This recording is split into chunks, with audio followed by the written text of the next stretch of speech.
Jesus. Let's worship. You make the darkness run and hide. You bring the broken back to life. Only you can, only you. You set me free from every chain. You fill my heart with songs of praise. Only you can, only you. Jesus, Jesus, you're the only reason that I'm even breathing. I am wide awake. My heart beats only for your glory. My hands reach out for you to hold me. My soul sings, Father, you are holy. My feet dance to your rhythm, to your rhythm. Every beat is calling, every beat is calling out your name. You left the glory, you left the glory of your throne to bring this runaway back home. Only you can, only you can. You give me love, you give me life, you keep me dancing through the night. Only you can, only you can. My heart beats only for your glory. My hands reach out for you to hold me. My song sings, Father, you are holy. My feet dance to your rhythm, to your rhythm. Every beat is calling, every beat is calling out your name. Every beat is calling, every beat is calling out your name. Let's clap our hands and sing Jesus. Jesus, you're the only reason that I'm even breathing. I am wide awake. You move me, your freedom is consuming. I feel it rushing through me. I'll never be the same. My heart beats only for your glory. My hands reach out for you to hold me. My soul sings, Father, you are holy. My feet dance to your rhythm, to your rhythm. Every beat is calling, every beat is calling out your name. Sing it out loud. Every beat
keep on praising Him. Yes, Lord, rejoicing.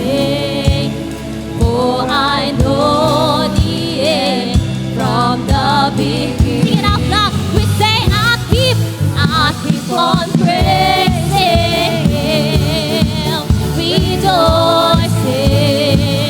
For I know the end from the beginning. Oh, we keep on praising. I keep on praising Him, rejoicing. For I know the end from the beginning. Hallelujah, hallelujah, hallelujah. I praise you, Lord, forever. We say hallelujah, hallelujah, forever. Hallelujah. I praise you, Lord. I praise you, Lord, forever. Just because I know it will always end in praise. No matter what I face, you have gone ahead. Yes, He did. And you worked it out for me. It will always end in praise. No matter what I face, you have gone ahead. And you worked it out for me. Forever, Jesus, we will say hallelujah, hallelujah, to your name, to your name. Oh, we end in praise. Oh,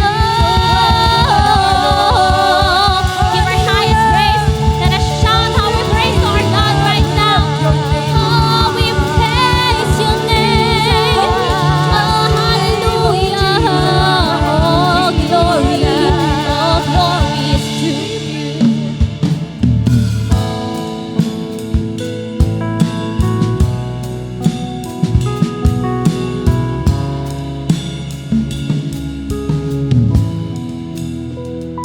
Sing ako'y iyong natabuhan sa gitna ng aking kasawian. Niligtas sa kamatayan, inakay sa liwanag ng iyong pagmamahal. Pinalaya ng iyong habag sa dilim at sa aking pagkabulag. Ngayon sa iyong biyaya at sa lalim ng pag-ibig, umaawit ang buhay ko'y naging sa'yo, naging sa'yo. Iaalay ang puso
laging sa'yo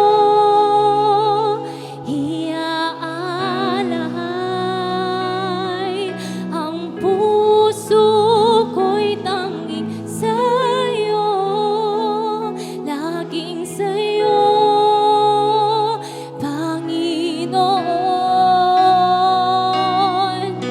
Walang hanggang katahapatan sa buhay ko'y lagi mong laan. Narito dahil sa biyaya mo, habang buhay magpupuri sa'yo. Pupurihin ka sa awit, itataas ang aking tinig, itatangha sa buhay ko'y tanging ikaw, O Diyos. Higit pa sa kalangitan ang iyong kaluwalhatian, kadakilaan mo'y di mapapantayan. Walang hanggan, walang hanggan katapatan sa buhay ko'y lagi mong laan.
lamang, Panginoon.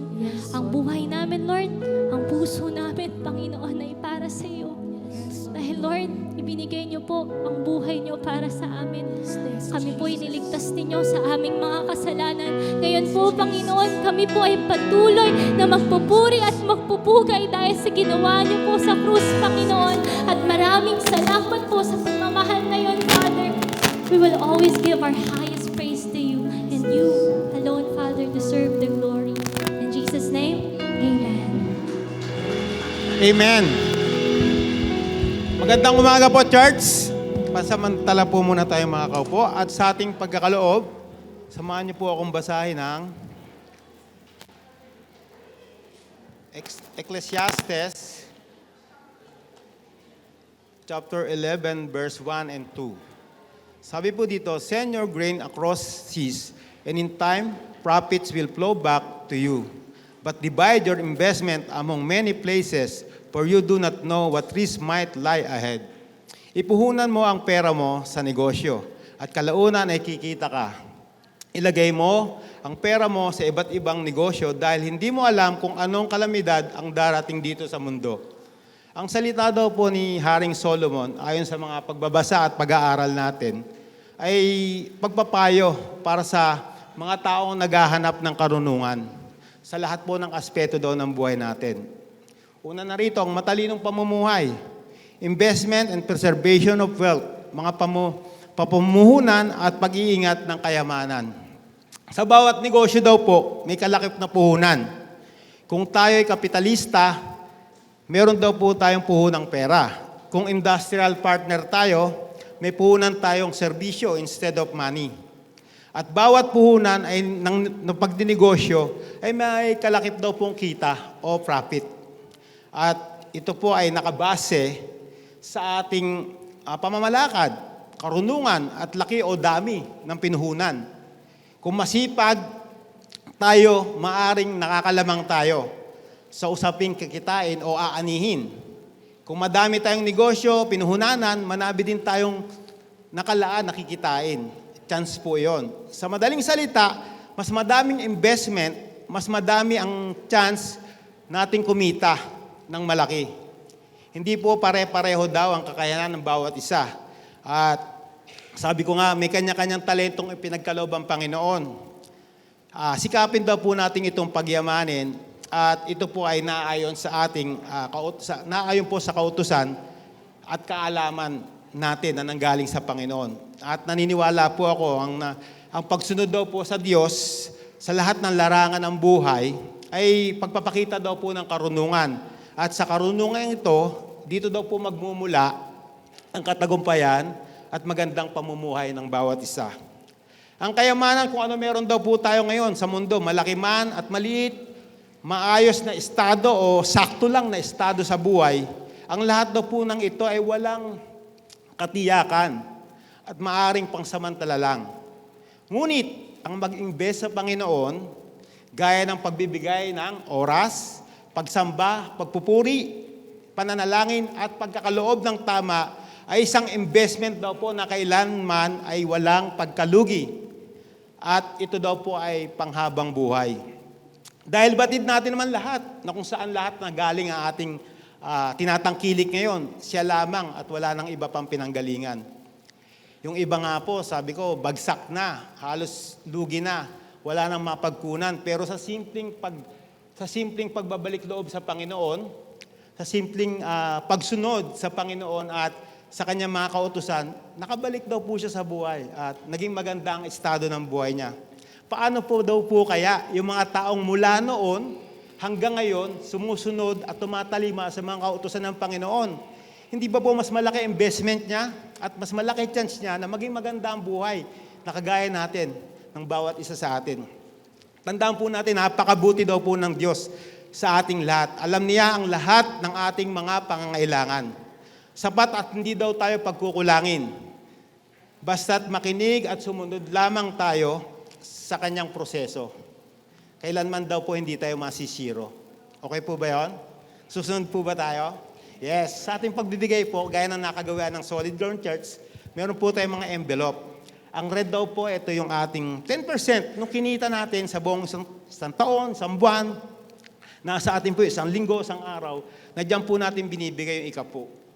Yung ating special project, yung blue envelope, diyan po natin ibinibigay yung mga pag-develop ng ating church sa sound system, kung ano pa man ang nakikita nyo para sa patuloy na magandang pagpupuri natin dito sa ating church. At ang white envelope po, yan po ating benevolence mission, kung saan papalawakin pa po natin ang salita ng Panginoon. Yung mga binibigay po natin, yan napupunta, at patuloy po natin ikakalat, at marami pa pong hindi ligtas, diyan po natin kukunin yon para sa mga project sa susunod na kung saan maka-encourage tayo at maligtas sila. Nakawawa naman kung hindi, di ba? At yung building project naman po, ito yung brown. Sabi ko nga, tapos na po itong church, pero hindi po dito natatapos yan. Kailangan po natin pagtulong-tulungan.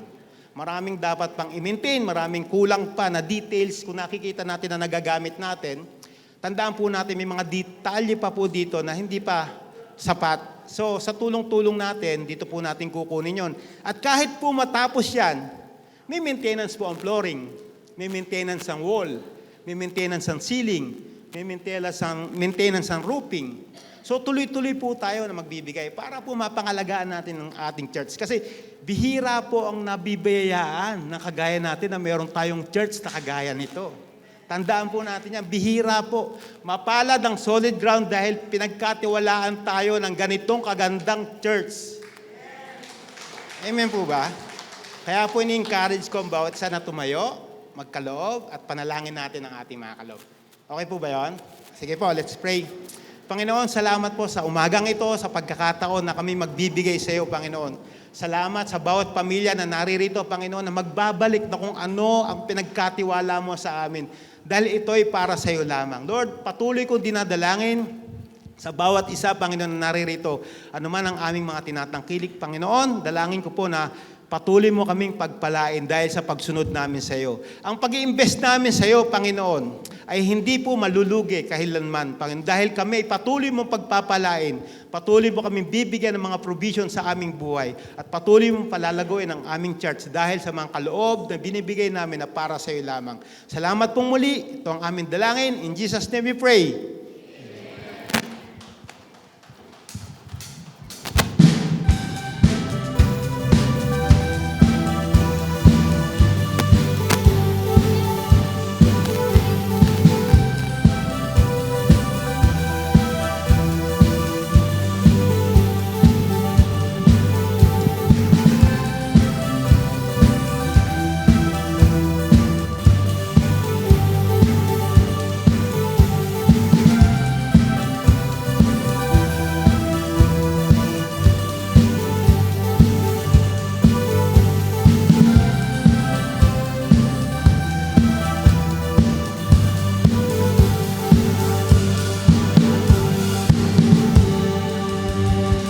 Good morning, Solid Ground. Palakpakan pa natin ang ating Panginoon. At kasama po natin si Pastora, kung masisilip ng mga nandito. Ayan, nasa pastor's room po siya kasama ni Amo. Yun, so, dyan muna sila dahil clingy si baby. Pero ayan nga po, nakakatuwa dahil si baby Amo ay talagang nag-feed at lumalaki, bumibigat. Sumasakit na ng konti yung braso. Pero, kakamuscle, pero dito lang. Dito wala. Pero nakakatawa po kasi talagang kahit natuklasan ko pala na ang husband pwedeng matulog ng diretso.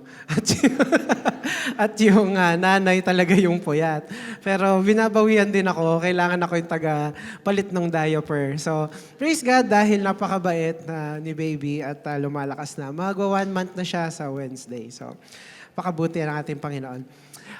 We are gonna continue our discussion on the series of John, the book of John. And this is the second ating sermon pagdating sa series. Our title for today is Preparing the Way. Preparing the Way. Now, if you remember last week, our title was Word Became Flesh. So, Preparing the Way.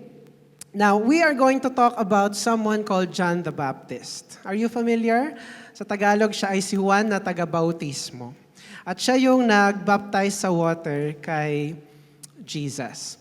Now, while I was preparing this sermon, I had a few questions on my mind. Ang sabi ko, God, sakto ba talaga yung dating ni Jesus, yung timing ni Jesus, yung pagdating niya mismo nung dumating siya?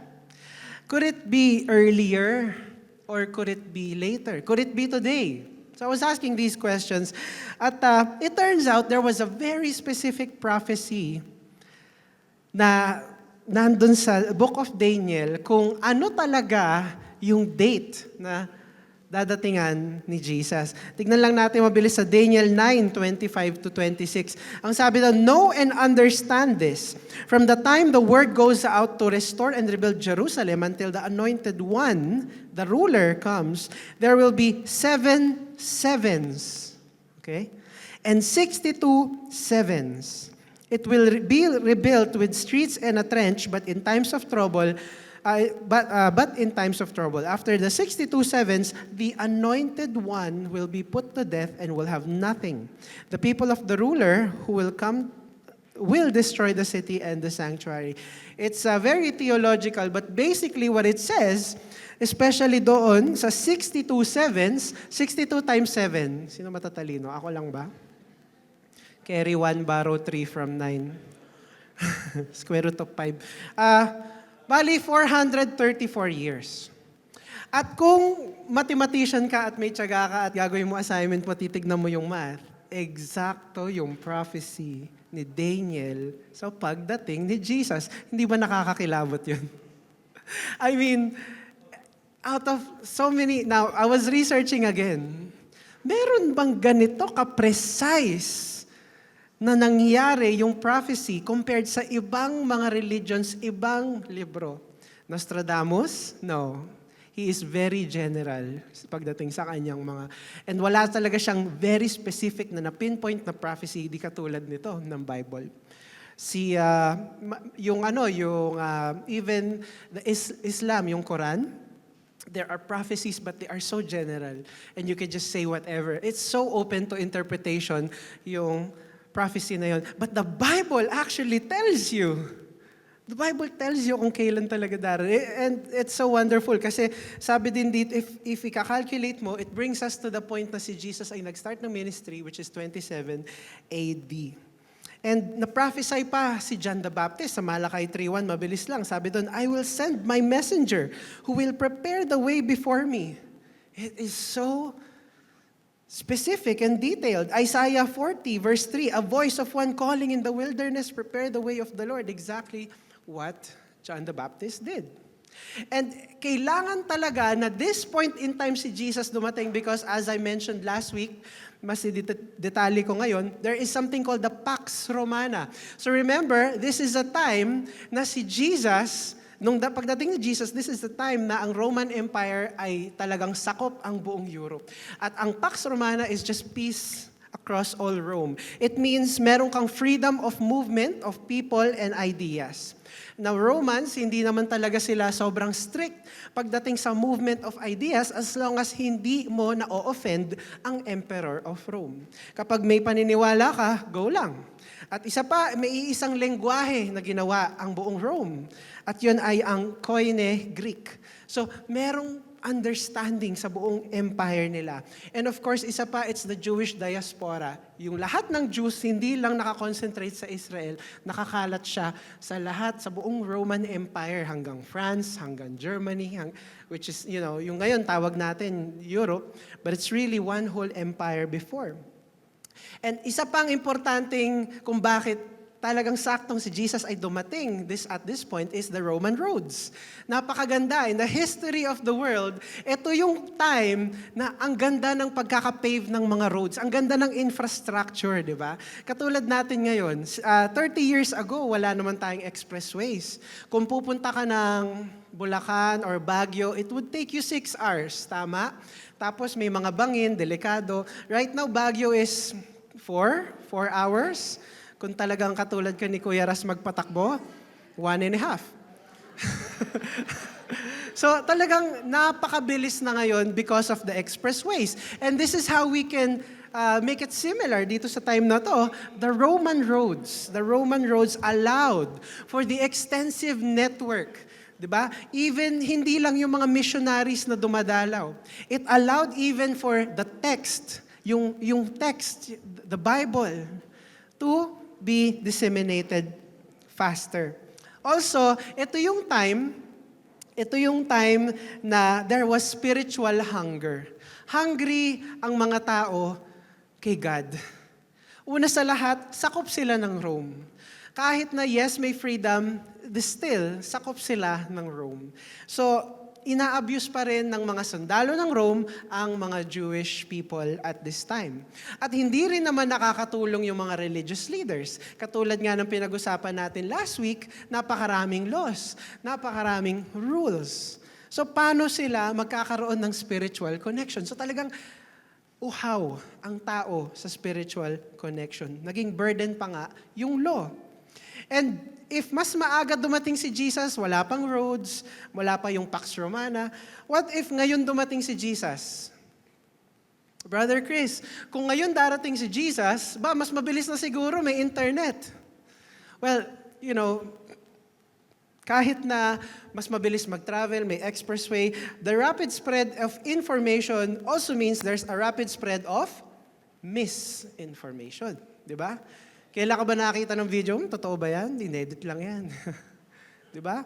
I mean, pwedeng hindi mapaniwalaan si Jesus kahit ngayon siya pumunta. So, everything was ripe sa pagdating ni Jesus at that exact moment. At nung pagdating ni Jesus, there was someone called John the Baptist who was ready to announce who he was. Let's read the passage, John chapter 1, verse 19 to 34. Now this was John's testimony when the Jewish leaders in Jerusalem sent priests and Levites to ask him who he was. He did not fail to confess, but confessed freely, I am not the Messiah. Yung sinasabi ni John the Baptist na hindi siya yung Messiah. They asked him, so ito yung they na to ay yung mga Pharisees. Then who are you? Are you Elijah? He said. I am not. Are you the prophet? He answered, no. Finally, they said, who are you? Give us an answer to take back to those who sent us. What do you say about yourself?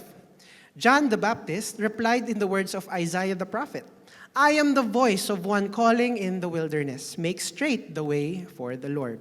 Now the Pharisees who had been sent questioned him, why then do you baptize if you are not the Messiah, nor Elijah, nor the prophet? I baptize with water, John replied. But among you stands one you do not know. He is the one who comes after me, the straps of whose sandals I am not worthy to untie.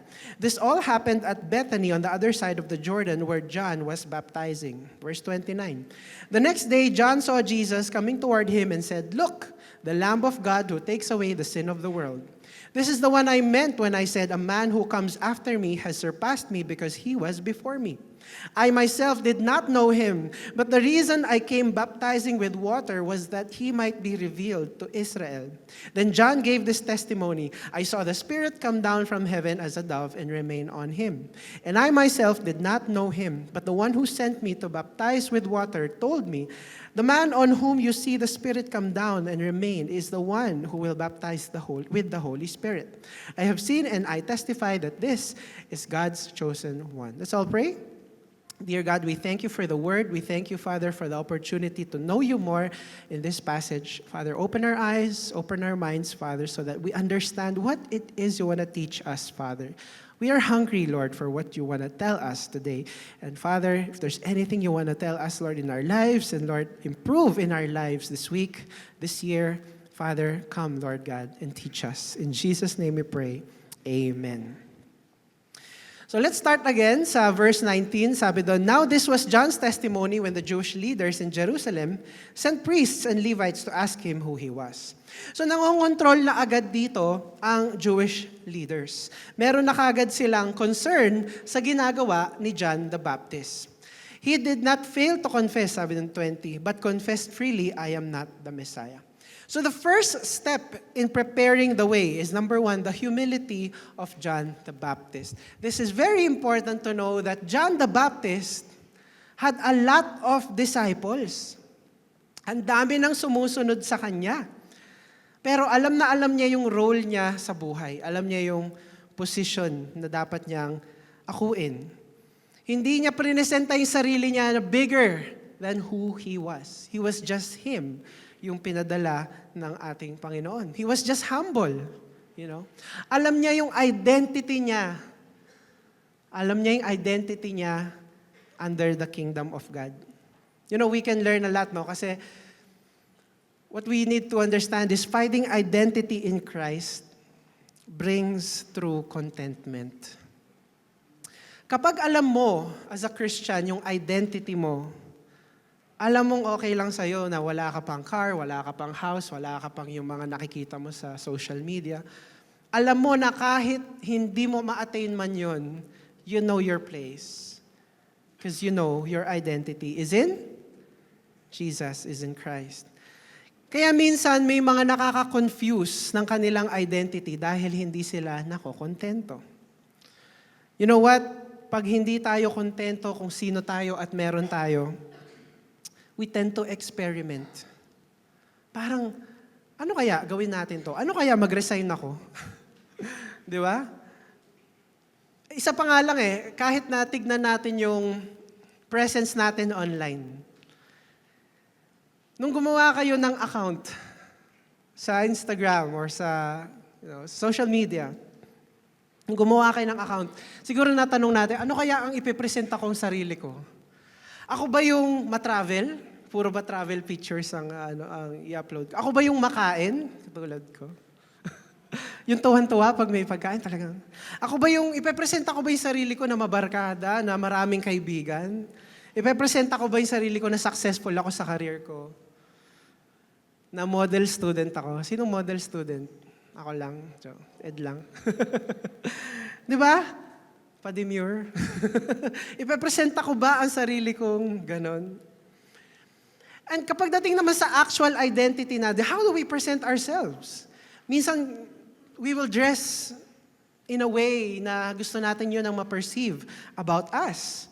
The way we dress, the way we talk, the way we interact.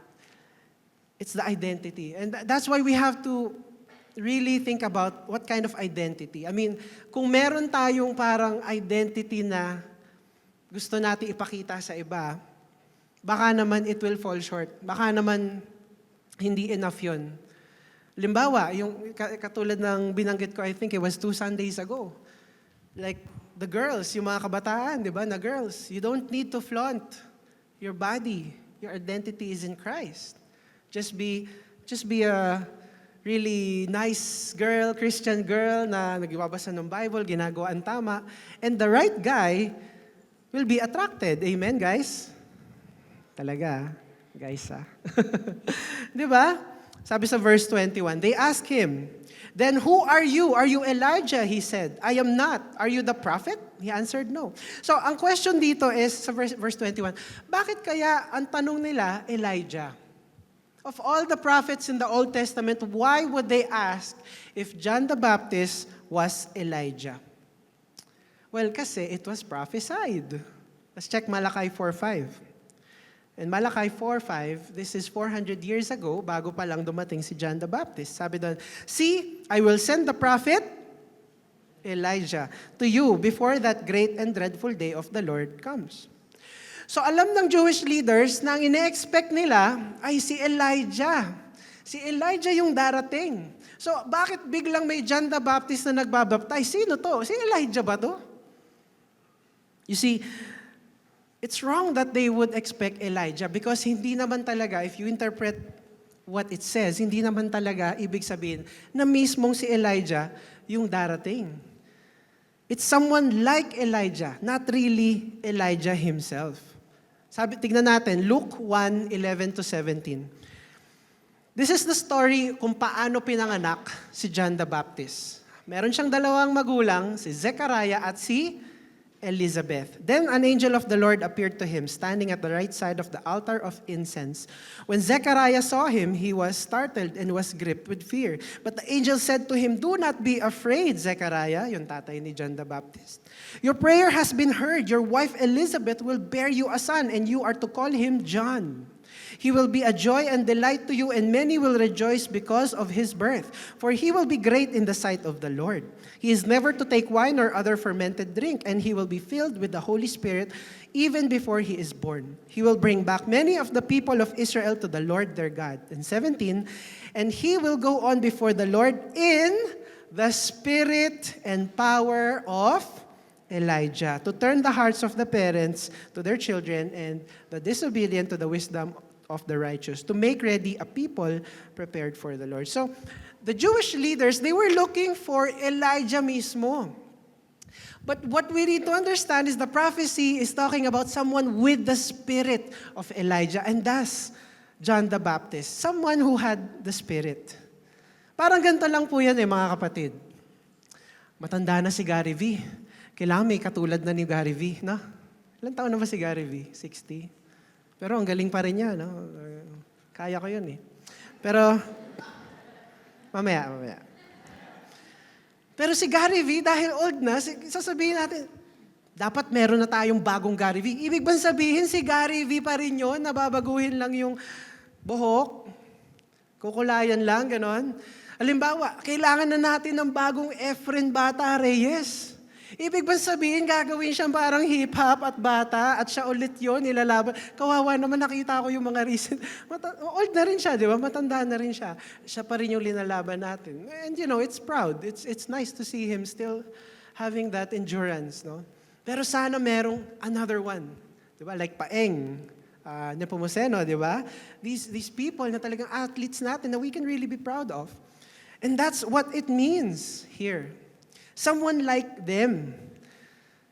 Ang isa pang tinanong dito, are you the prophet? Sabi doon. Ikaw ba yung propeta? Tandaan natin Alam ng Jewish leaders na merong isang propeta, si Elijah, siya yung mag-introduce kay Jesus. Pero, hindi, kumbaga, siya ay isang prophet, si John the Baptist. Hindi siya ang tingin nila kay John the Baptist, hindi siya mismo yung pinadala.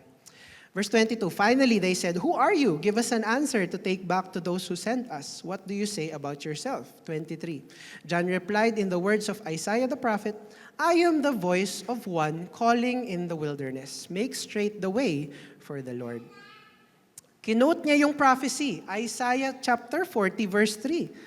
A voice of one calling in the wilderness, prepare the way for the Lord. Make straight in the desert a highway for our God. Brothers and sisters, it's so nice to know that we are a voice for Jesus. Amen? We are a voice. Wherever we go, kahit saan man sulok tayo, tomorrow, kahit traffic sa T. Samson, or kahit traffic ang ating dadaanan papuntang work or school, it's good to know that we carry that voice. We carry it. And we can make an effect saan man tayo ilagay. We are a voice. That means kapag na-deliver na natin yung voice, it's done. We have done our job. If in this life we have delivered yung voice, ma-share natin yung gospel, that's it. That is our life. We are messengers. We are messengers, and sometimes we will be attacked and persecuted because of the message that we carry. We know the truth to an extent, but we don't know all truth kasi hindi pa naman siya nare-reveal sa atin. So, yes, it's nice to know that we are a voice. Verse 24, now the Pharisees who had been sent questioned him, "Why then do you baptize if you are not the Messiah, nor Elijah, nor the prophet?" So the second step in preparing the way, number 2, revealing the Messiah. Para ma-prepare yung way ni Jesus, the Messiah has to be revealed. Alam niyo mga kapatid, yung pagbabaptize ni John the Baptist, nakaka-offend yon sa religious leaders. It was a direct challenge to their authority. For hundreds of years, sino ba ang bahala sa faith ng Israel? Sino ba ang in charge sa faith ng Israel? Hindi ba yung Jewish leaders? Pharisees, Sadducees, and the high priest. Suddenly, may isang tao sa labas ng Jerusalem, sa may Jordan River, nagbabaptize, It's as if, okay, water baptism. Water baptism, if you are not yet water baptized, it's such a big moment in your life, in your Christian life. It's a public declaration. You show the world na everything that I was, that was wrong with me, has to go. This is me now. As I go under the water and go surface, I want to show the world that I am refreshed, renewed, and that I am a new person in Christ. Now, this is one of, I will not forget, mine was 1998. Tagal na, no? And it was in a beach in Batangas. Ang bato pa, medyo hindi maayos yung beach, but I didn't care. I was baptized. And I was, I was teens. I was in my teens that time. And I just loved the Lord so much, I didn't even mind kung saan pa yan. Now, it's such a big declaration to be water baptized. So imagine if, at this point in time, nagbabaptize in water si John the Baptist, all along, there was already a system ng faith nila with the high priests and the Pharisees and Sadducees in the temple, remember? Meron, what do you need? What else do you need? Everything is working according to the Pharisees. Everything is working. So bakit biglang kailangan mo pa magpabaptize dyan? At nga pala, we went to Israel and before you entered the temple, there was something called the mitzvah bath. And you would go in at lilinisan yung paa mo, gaganon-ganon yung paa mo, and then you can enter the temple. So already, there's some sort of cleansing. Pero suddenly, dito si John the Baptist, and that's why it is so offending to these high priests, sa religious leaders, yung ginagawa ni John the Baptist. Ito pa, tinatawag ni John, lahat magpabaptize. Lahat. And yes, kayo din, mga Pharisees, mga Sadducees. Remember, tinawag pa niyang brood of vipers. Yung mga high priest na yon. Mga ahas. Tinawag niyang ganon. And kung hindi pa naman ba, offended na nga sila, inoffend pa niya. Di ba talagang double?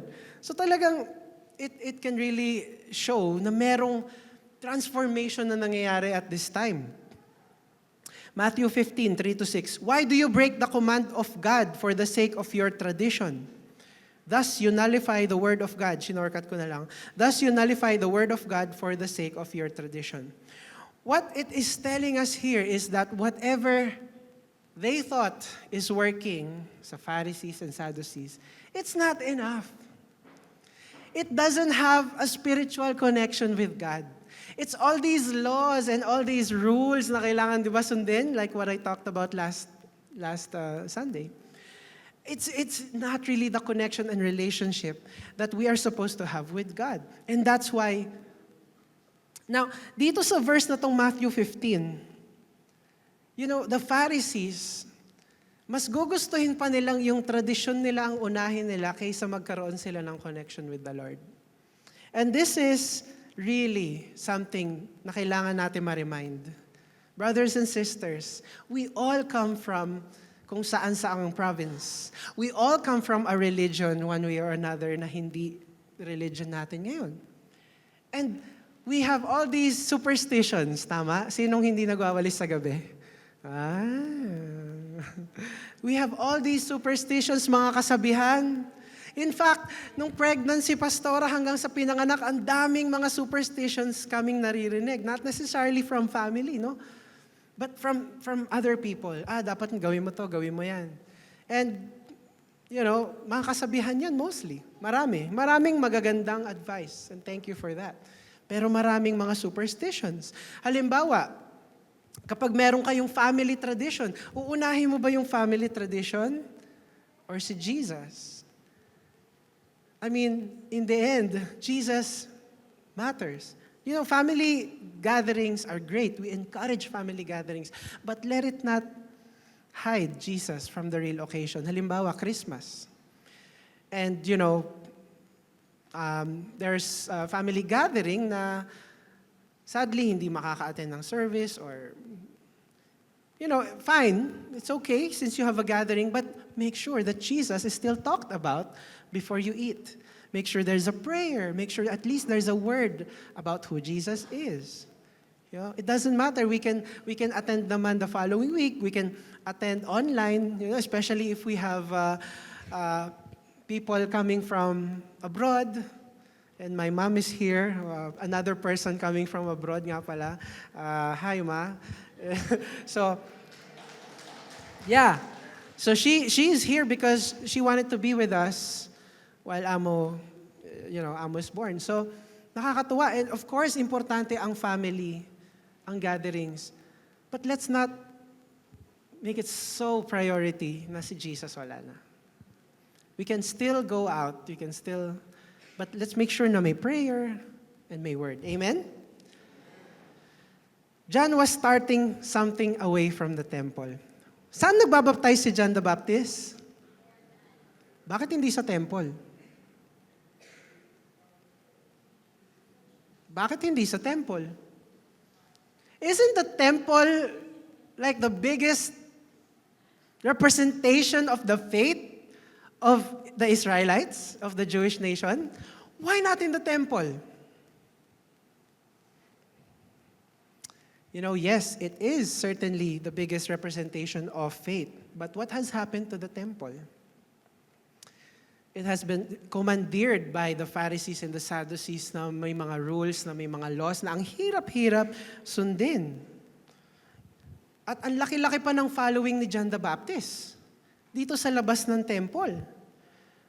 Sabi sa verse 26, I baptize with water, John replied. But among you stands one you do not know. Nagsasalita dito si John the Baptist. Sabi niya, I do this, but there is someone much greater than me. Kapag tayo ay napunta sa isang, halimbawa, napuri tayo, parang ganun eh. Napuri tayo, ang galing-galing mo naman. Let's point them back to Jesus. Amen? Katulad dito, pinapoint lagi ni John the Baptist back to Jesus. And sinasabi niya rin dito, yes, I baptize with water, but something else, something far greater is gonna happen in your lives. A spiritual change will happen in your lives because of Jesus who is coming. And that's why, mga kapatid, whatever we do, we will try talaga to change other people. But really, who changes people? Only God can change people. And it has to be that person has to be humble enough to be changed by the Lord. Amen? Minsan sasabihin natin, ay, ilang beses ko na sinabihan yan. Sino guilty dito? Ilang beses ko na sinabihan yan, di naman sumusunod sa akin. Huwag tumingin sa kamag-anak. Kausapin mo nga yan. Di ba, may mga ganon? Yeah. And then there's also self-help books. Di ba, sa online, may mga self-help. And sometimes it's good na, it can help us change. But in the end, si God, it's only God that can help us change. Corruption in the world. Ewan ko ba, pag nanood tayong balita, kailan ba matitigil ang corruption dito sa balitang to? Parang lagi na lang may corruption. Thank you. Wakdo.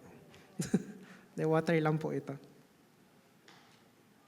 When we watch the news, it's almost like ayaw namin panoorin lagi yung balita since puro na lang corruption and maganda na ibabalita, na ipapakita kung sino ang... Pero hindi nyo ba nakikita, like 30 years ago, corruption na ng mga taong to. Tapos again and again, kahit nagpalit ng liderato, kahit buong Senate na palitan o buong Congress na palitan, meron pa rin. It never ends, tama? It's because the world is really fallen. And we can do our best, but really, kapag walang God, what is the motivation to change, really? And that's why us, since meron tayong God, there has to be change in us. And sabi rin dun sa verse na yon, among you stands one you do not know. John the Baptist is telling the Pharisees na he is standing among you, but you do not know him. Isn't it such a message for us sometimes?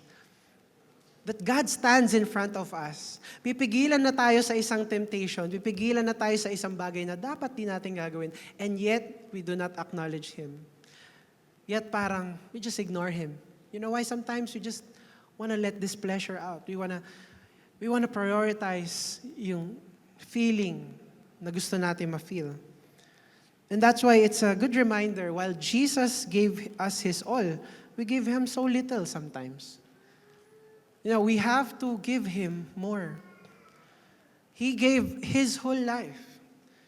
So how about us? What are we to do?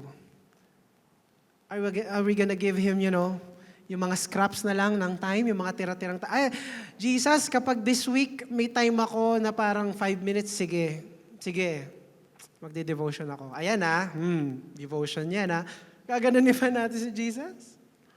He is supposed to be given the best. The best sheep, the best lamb, hindi yung tira-tira. And that's why it's an encouragement to us Christians. Prioritize Him. It's Monday again tomorrow. Naiisip mo na naman malamang yung traffic, yung kailangan mong gawin, yung kung student ka, yung papers, yung assignments, yung exam, kung working ka, yung dami ng task mo. Buti pa sila naiisip natin. How about Jesus? How do we think of Jesus ipapasok sa schedule natin? I know it's somehow harder ngayon na break natin yung ating sistema na may online Devo. Nawala ang online Devo. Question is, ang Devo pa rin ba daily? It doesn't mean na walang pastor na nag-i-speak sa umaga na ang Devo natin ay dapat nawawala na rin. Let's give Him time.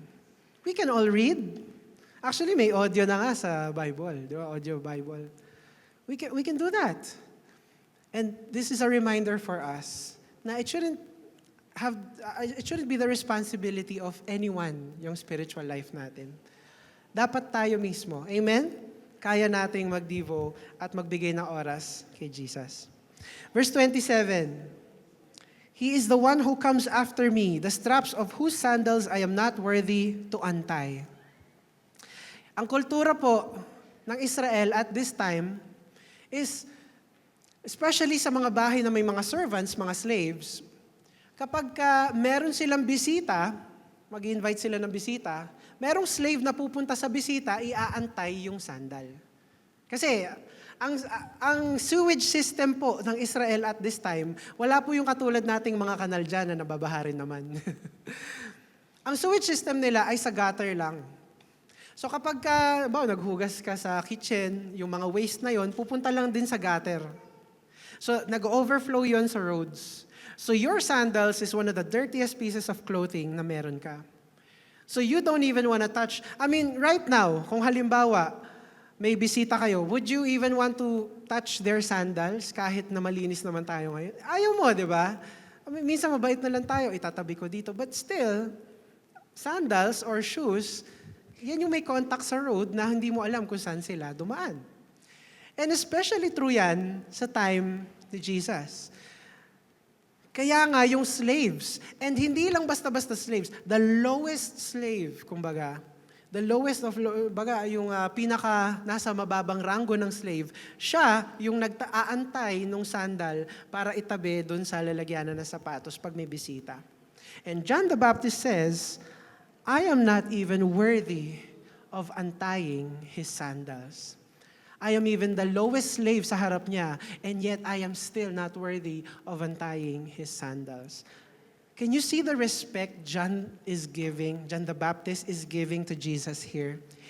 He sees himself, he doesn't even deserve to be in the presence ni Jesus. Jesus is holy, amen? And we respect and love Jesus, amen? Can we not use His name in vain? Sometimes, out of expression, nasasabi natin, oh my God. OMG, guys. Same yun. Sus Mariosep, yan. Jesus Mary Joseph daw yun, kaya wag... Still His name, right? Diyos ko! Yan. Diyos ko, Lord. Still His name. Right? Alam niyo, pwede natin matutunan na tanggalin yung mga expressions na to sa buhay natin. Chris, ano naman yan eh? Understood na yan ng mundo, ganyan na yan. No, Christians, how are we to be the light and the change in the world kung itong mga simpleng maliliit na bagay, hindi man lang natin kayang itweak just to show enough more respect for our Lord. Amen? Meron pa yung ginagamit yung pangalan ni God sa pagpapromise. Promise, ililibre kitang ice cream. Promise kay God. Ano kinalaman ko sa ice cream nyo?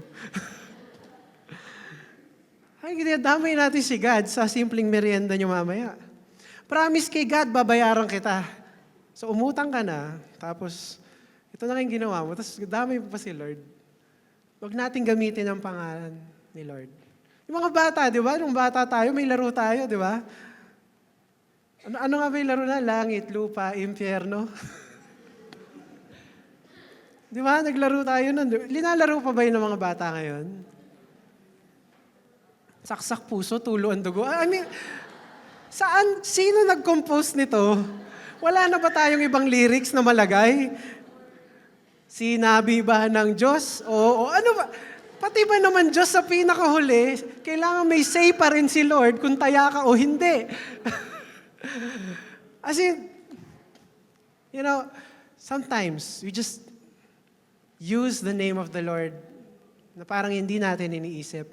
And yet, here we have an example of a person who is just so respectful of the Lord. He cannot even untie his sandals, kahit na servant siya. There are also some examples na, and I've seen some youth na wala dito, kasi youth natin dito, talagang grabe, gagaling. Tama ba, young people? Youth natin dito, talaga ang babait sa magulang, no? Ganun na yung magulang. Pero I've seen examples, not in this church, but other churches na yung lyrics iniiba. Lyrics of worship song iniiba para lang makapagbiroan. You see, these songs are for the Lord. These songs are created, they're composed by a composer na in love with God, and now iniiba nila yung lyrics. And linoloko minsan yung kanta. Even the way na pumalakpak, yung sumayaw. Praise and worship is such a nice time. We had such a great praise and worship kanina. I was just so into the praise and worship kanina. And I cannot bear na merong manloloko with some step or with some clapping na para i-mock ang praise and worship natin na sobrang ganda para sa Panginoon. So let's not just throw away God's name, di ba, na ganun-ganun lang. Let's put more respect in the name of Jesus. Even sa pagsisell natin. Kung nagbebenta tayo, kapatid, bili ka na ng tosino, baka ikaw yung sagot ni Lord sa prayer ko. Kasi binili mo yung... Kung sinagot ni Lord, separate na yon kung sinagot ni Lord prayer mo, tsaka yung benta mo ng tosino this month. Di ba? Huwag na natin gagawin. Kasi para siyang hold up no? Kapag Kristiyano sa Kristiyano, para siyang hold up. Oh, sige na, Kristiyano sa Kristiyano, total naman, anak tayo ng Lord. Just sell, okay? Di ba sabi ni Lord, magpatawad ka na, patawarin mo na yung utang ko sa'yo. So, ginagamit din natin yon, di ba? Minsan. Even in elections, di ba? Ginagamit minsan yung iboto mo kapatid si ganito kasi sabi ni Lord, ganun. Para, sino ba tayo para malaman yung will ni Lord? Para, di ba? Will ni Lord yan. Kasi ganito yan, yung senador na yan, ito yung batas na ipapasa. So will ni Lord na ipasa yung batas na yan. So, ginagamit natin minsan yon. So, hindi natin alam ang will ni Lord. Bukas pwedeng wala na tayo sa mundo, tapos alam natin will ni Lord. Let's not just use. Diba? Tapos pwedeng sasabihin din sa'yo, parang manipulation din Alam mo, will ni Lord, nahiwalayan mo na yan. Sa akin ka na lang. Yan tayo Minsan ginagamit natin yung to manipulate. And that's probably one of the worst. Let's not use the name of God to manipulate. Amen? We don't know God's will. No one knows God's will. So let's just take God or the name of God away from our conversations and just, let's just talk normally. Amen? Now we can pray for them and we can encourage them with the word, but wag natin gamitin yung pangalan ni Jesus sa personal agenda natin. Amen? Verse 28, this all happened at Bethany on the other side of the Jordan, where John was baptizing. Now, I was really wondering, what is so important? Remember, we talked last week about how John, the writer John, the Gospel of John, wanted to show a different perspective sa kanyang sulat. So sabi ko, every verse na meron to si John, sa Gospel of John, it means something. So why does he have to say this all happened at Bethany on the other side of the Jordan where John was baptizing? Well, let's have a look at the map kung nasaan nga ba talaga to. If you see, eto, pupuntahan natin. So this is the Jordan River, right? And this is Israel. So remember, Joshua and Caleb, hindi sila pinayagan dito umatak, so umikot pa sila. At dito sila pumunta. So, kung maalala natin, may mga naiwan dito, tas ito talaga yung naging Israel, di ba? So, Israel pa rin naman to, pero ngayon, may kita nyo na ito na lang yung Israel. Ito, Jordan na yan, iba na yan na iba na yung states ngayon, or countries. So, this is Bethany beyond the Jordan. So, this is the Jordan River. Jerusalem is the center of faith. That's where the temple is, right? Look at where John was baptizing. Isn't it just so interesting? It's away from where supposedly the location of the faith of Israel is. And isn't it also amazing to think about how this was where they entered to go into the promised land? Now, I'm not gonna try and put more meaning into this. It's interesting, ano kaya yung nasa isip ni John at this time when he was writing this? I would probably say na, wow, God, this looks like a new step into the promised land. No? It's like baptizing here and baptizing Jesus right here. It's kind of showing na, wow, this is the new covenant na bigay ni God. And this is the promise ng ating Panginoon. It's also showing na away from the center of faith, right here, other side pa ng Jordan, hindi man lang sa kabilang side, hindi man lang sa left side, sa right side pa ng Jordan, it's showing na forget whatever you know about your faith. Let's start again. Here is the real spiritual connection. Amen? It makes so much more sense na binanggit yan ni John. And it was probably also a sign na parang this is a new beginning. This is how your faith is supposed to be like. Not with the rules ng mga nasa temple, not with the law, but with Jesus, a relationship with Jesus. Verse 29, the next day John saw Jesus coming toward him and said, "Look, the Lamb of God who takes away the sin of the world." So number 3, the third step in preparing the way, recognizing Jesus as the Savior. It says here, next day. The next day.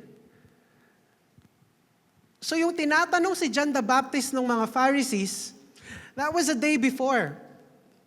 The next day, dumating si Jesus. Diba? So parang hindi siya iisang araw. Even before he baptized Jesus, i-announce niya na. I mean, announcing the coming of Jesus was gonna happen.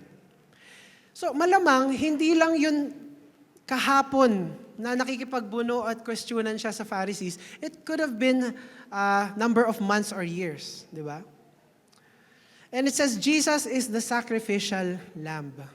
Hindi na kailangan ng animal na isuslaughter para humingi ng tawad. We already have Jesus. It's so interesting, brothers and sisters. Si King Solomon, kilala nyo? Si King Solomon, naalala nyo ba kung paano siya in-announce maging king? Ganito siya in-announce maging king. Sabi ni David, yung tatay ni King Solomon, sabihin mo kay Zadok, yung high priest, yung kayong tatlo, i-anoint na si Solomon. So, in-anoint si Solomon. Tapos, pinasakay si Solomon sa mule. Tapos nagparada papunta dun sa Gihon. Okay? So nagparada. So nakikita na ng tao na, wow, yan ay anak ng hari. Yan ay magiging bago nating hari. So dinaanan niya parang parada. Okay? Nagpaparada siya. Tapos, doon sa Gihon, inanoint na naman siya. Okay? Inanoint siya ng oil. Tapos, nagkaroon ng blowing of trumpets, ta-ta-ta-ta-ta-ta, hari na si Solomon, mabuhay si Solomon. Yung mga tao, mabuhay! Tapos nagkaroon na ng banda, pam, pararam, pam, pam, papararara, ewan ko anong kanta yun. Tapos, pabalik na sila, imagine niyo na lang, here, galing sa Novaliches Bayan, may parada, pam, pararan, dandan, darara. Papunta dito para i-announce kung sino si King Solomon, na siya na yung bagong hari. At yan na, na-solidify na yung reign ni Solomon. Si Jesus, paano in-announce? Sabi doon, no? Basahin natin yung verse ulit, no? The next day, John saw Jesus coming toward him and said, isang tao lang, si John the Baptist. Look! The Lamb of God who takes away the sin of the world. Gets nyo?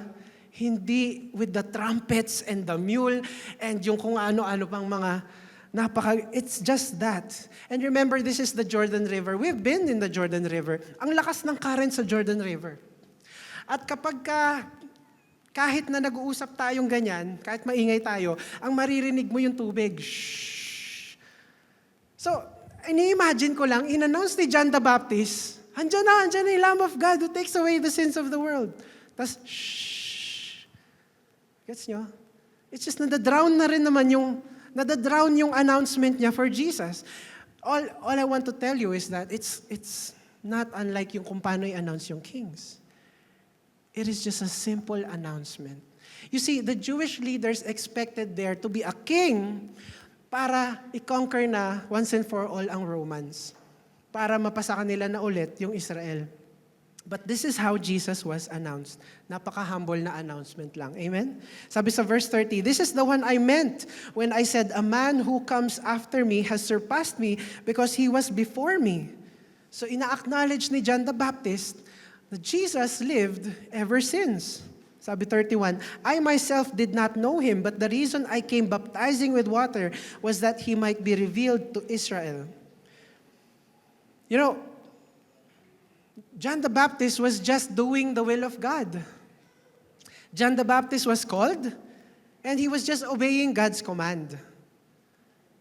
And minsan, malamang hindi niya alam kung talaga bang darating si Jesus. He was just, andun lang siya every day. Nagbabaptize, nag-a-announce, magrepent na kayo ng sins nyo kasi darating, promise ko, darating. But really, darating ba? Baka sa isip niya, naku, dumating ka na, Lord, mapapahiya ako sa mga to. Mga kung may question pa sa akin dito. Pero promise, darating, sige.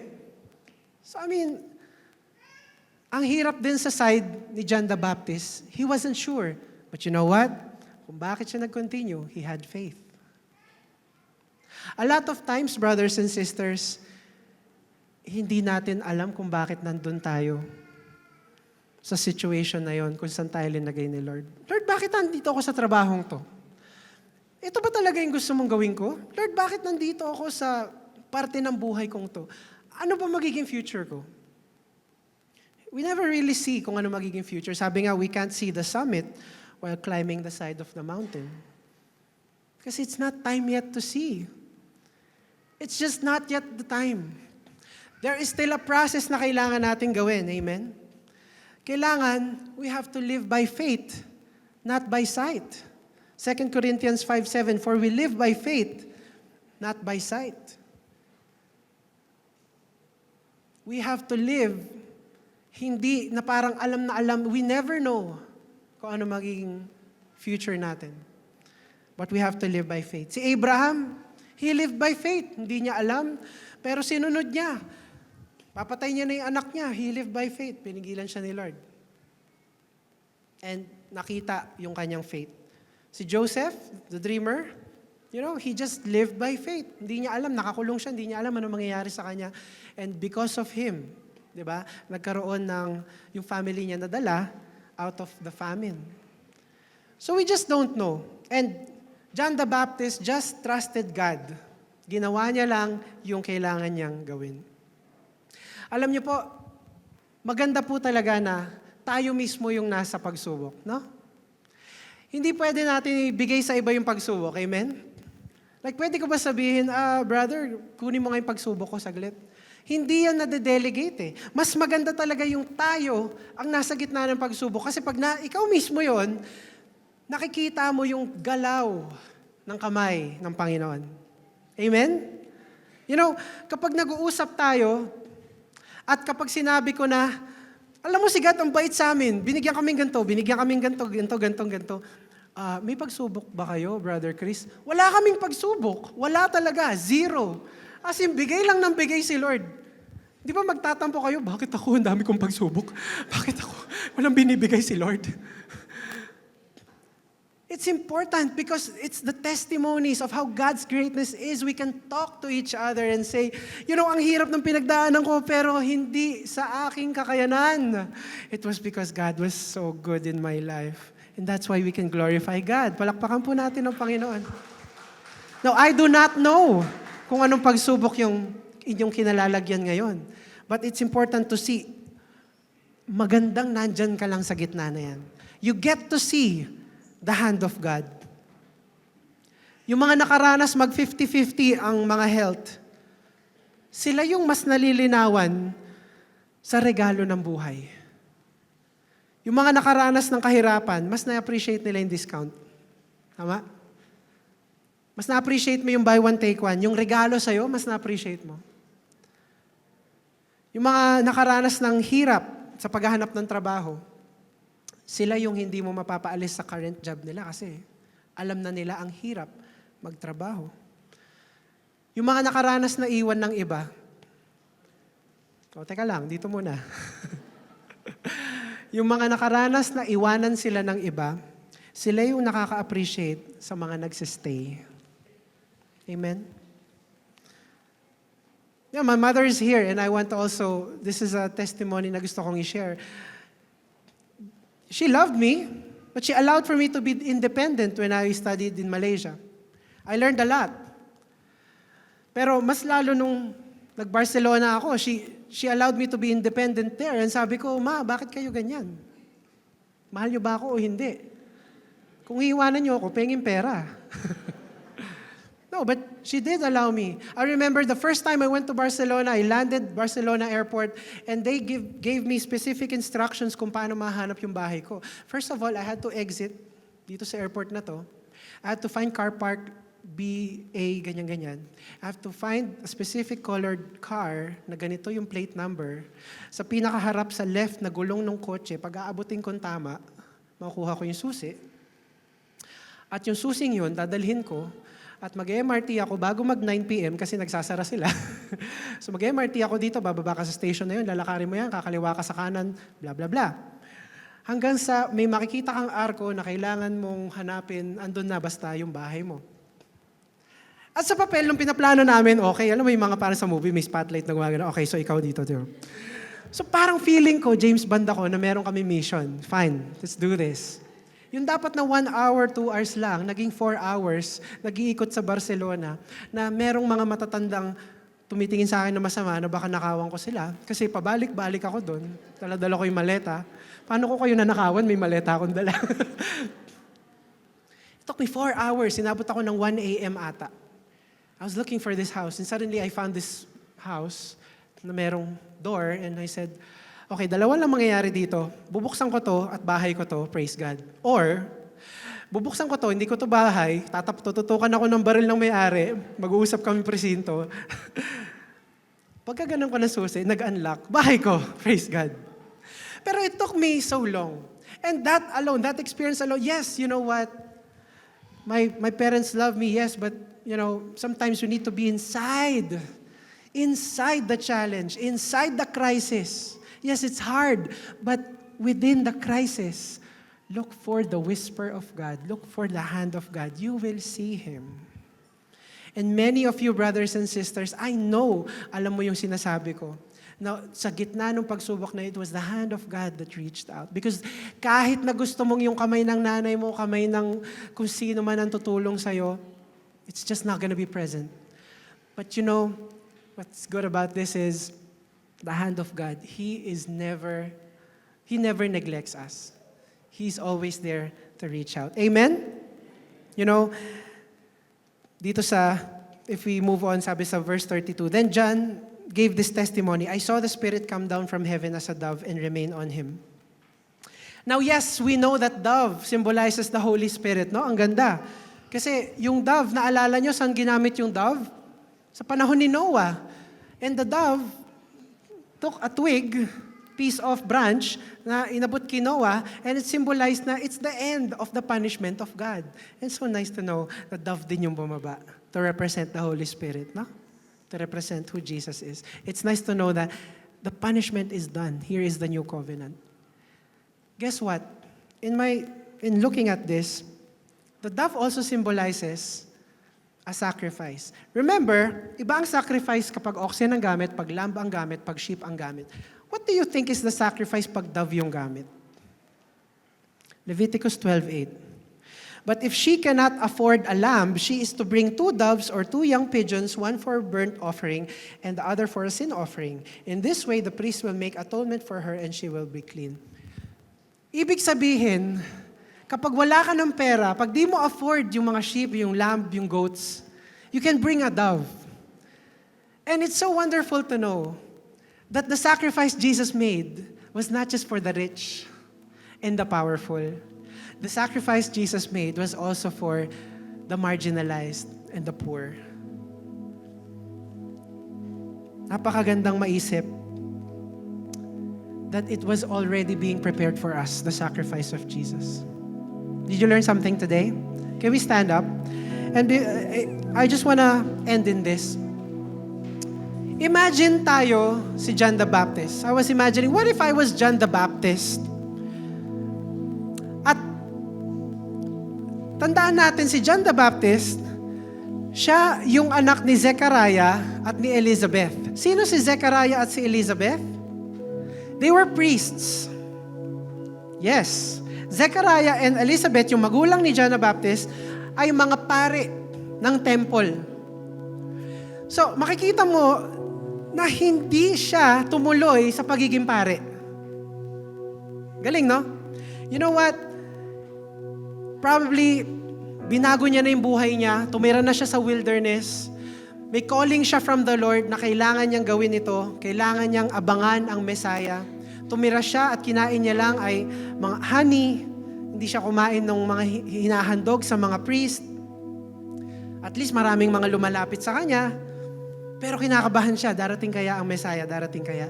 Tapos, syempre, andyan pa yung mga Pharisees, yung mga Sadducees. Ano ba? Sino ka ba? Bakit mo ba ginagawa yan? Yun yung constantly sinasabi sa kanya. Bakit hindi mo sinasagot yung mga tanong namin? And you know, out of the many years na itong si John the Baptist nag-sacrifice ng buhay niya, nananawagan sa lahat na magbago, after many years, suddenly, Jesus comes. And finally, yung faith niya, totoo pala.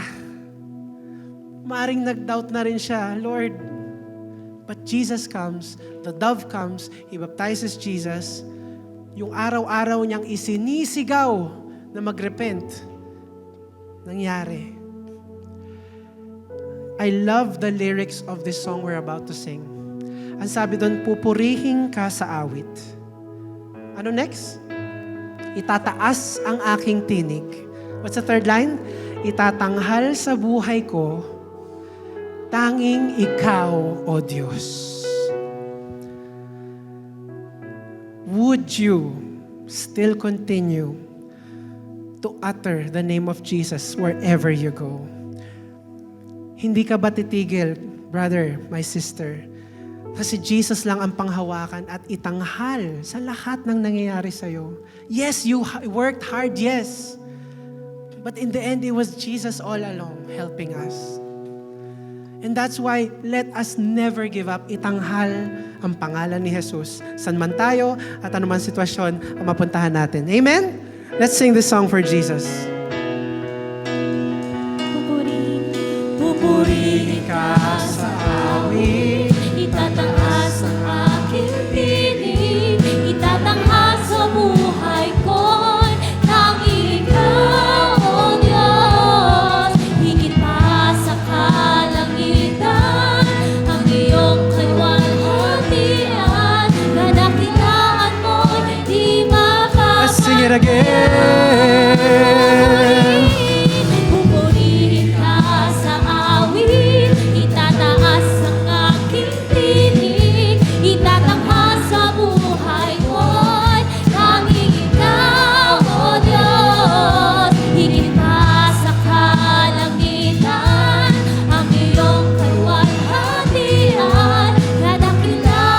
For the last time, pupurihin ka sa awit.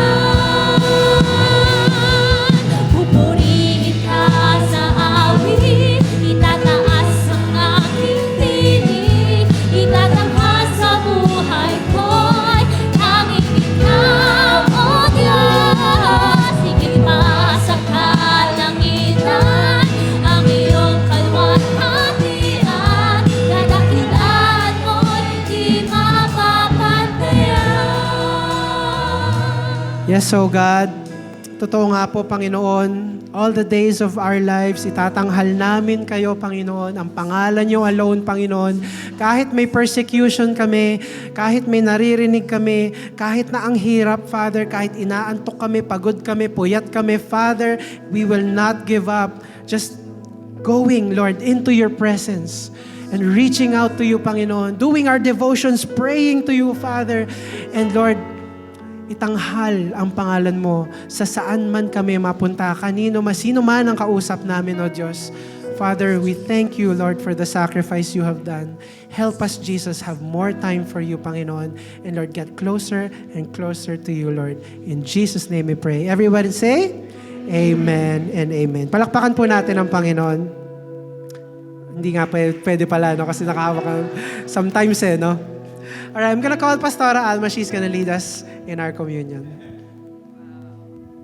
Praise God. Thank God for Brother Chris. He's been a big help sa ministry support. He's blessed. Pinagpala tayo ng Panginoon ng salita niya for how many Sundays na, no, na nag-speak po siya. At hanggat hindi naglalakad si baby, hindi siya titigil mag-speak dito. Amen? Okay lang po ba yun? Alright, thank you. Palapakan natin. Okay, we cannot clap our hands. Okay. Dito na lang, no? Napakabuti ng Panginoon. Binigyan niya tayo ng Brother Chris. At binigyan niya ako ng husband na talagang napaka-pure ng love niya at ng puso niya sa Panginoon, sa ministry at sa kanyang pamilya. Thank you. And for our communion, allow me to lead you. Balikan natin yung binasa kanina ni Brother Chris sa John chapter 1 verse 29. Sinabi ni John the Baptist, no? Behold the Lamb of God who takes away the sin of the world. Na-move ang heart ko nung kaninang inaawit natin yung Lord, itataas ang aming tinig, buhay namin sa iyo lang. You know, kapag nalaman talaga natin na si Jesus lang yung Lamb of God, siya yung sacrifice, siya yung atonement, siya yung handog para tayo ay mapatawad sa ating mga kasalanan, para malinis po tayo. Ano nga ba ang ating response sa Kanya? Kundi isang panalangin na, Lord, sa iyo lang ang aming buhay, sa iyo lang ang aming puso.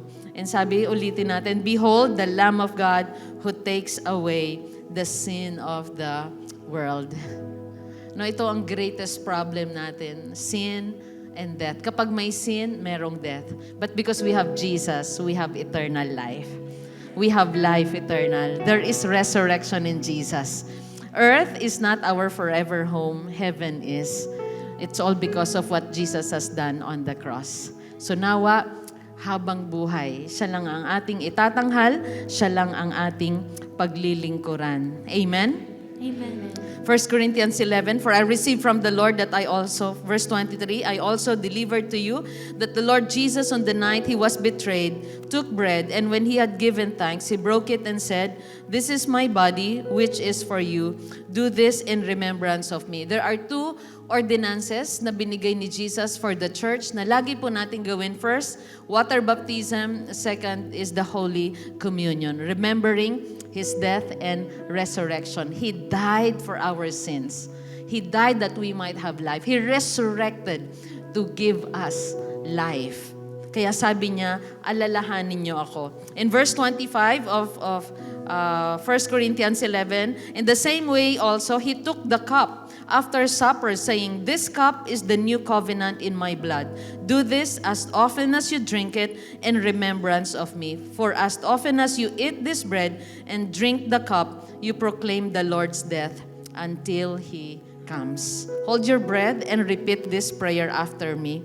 Lord, this bread represents your body that was broken for me. was broken. You offered your body to God For your body to save me to save me from all unrighteousness, all unrighteousness, to heal to me heal me from all my from diseases. all my diseases. Because of what you have done, Because of what you I have am done, saved. I am saved. I am healed. I am healed. You are my Savior, You are my Savior, my God and my my King. God. and Let us all eat the bread that represents the body of Jesus.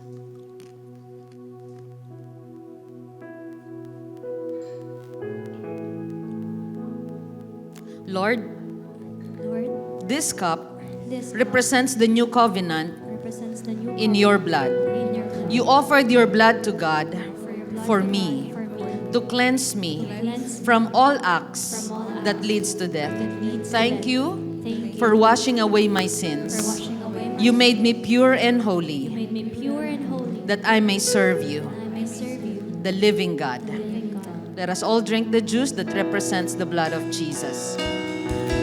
Pupurihin ka sa awit, itataas ang aking tinig, itatanghal sa buhay ko'y tanging ikaw, O Diyos. Higit pa sa kalangitan, ang iyong kalwalhatian, kadakilaan mo'y hindi mapapantayan. Pupurihin ka sa awit, itataas ang aking tinig, itatanghal sa buhay ko'y tanging ikaw, O Diyos. Higit pa sa kalangitan, ang iyong kalwalhatian, kadakilaan mo'y di mapapantayan. Let us all lift our hands to the Lord and receive God's blessing today, to be read by Brother Chris.